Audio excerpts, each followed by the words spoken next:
Good morning, ladies. So I'm going to try to make this really quick.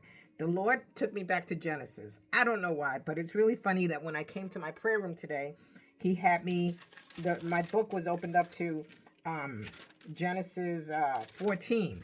I don't know why, because that's not where I was yesterday. Anyway, so just to give you some backdrop, um, this was before Sodom and Gomorrah is destroyed, but Abraham and Lot used to be together all the time. They basically lived in the same land, and because they had so many possessions, now their servants and what have you were arguing with each other.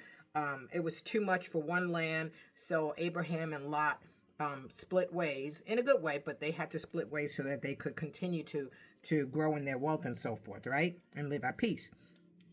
But in this process, there was some war, something like that. Some kings came, and bottom line is, to make a long story short, they ended up taking the possessions of that land, and who had a lot of possessions? Lot. So they ended up taking the possessions, and they also took Lot and his family. So when Abraham found out about this, he went and got, a trained man. It says 318 trained men, and he went and he got them to go and rescue Lot. So they rescue Lot. So good, fine. Now we go to Genesis chapter 15. After all of this has happened, and the word of the Lord came to Abraham in a vision.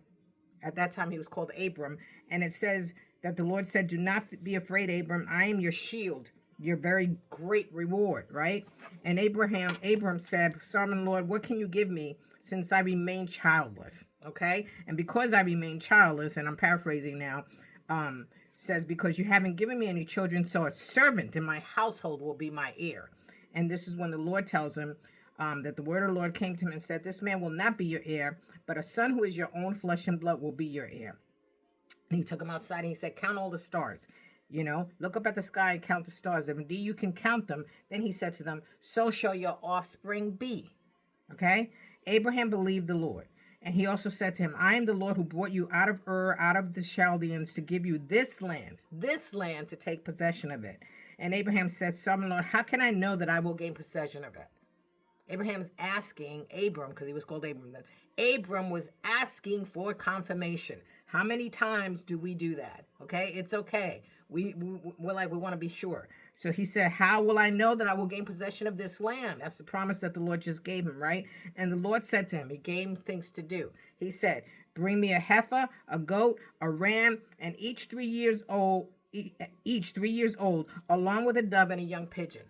So there was a condition for the possession. There was a condition for that word of the Lord to manifest.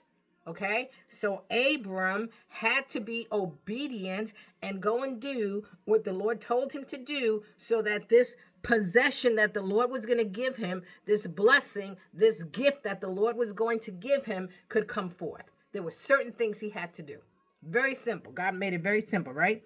So Abram brought all these things to him, cut them in two, and arranged the halves opposite each other. But the birds, however, he did not cut in half.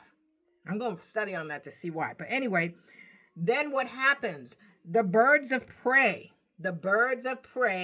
came down on the carcasses, okay, which means the sacrifices, the offerings that Abram put down there.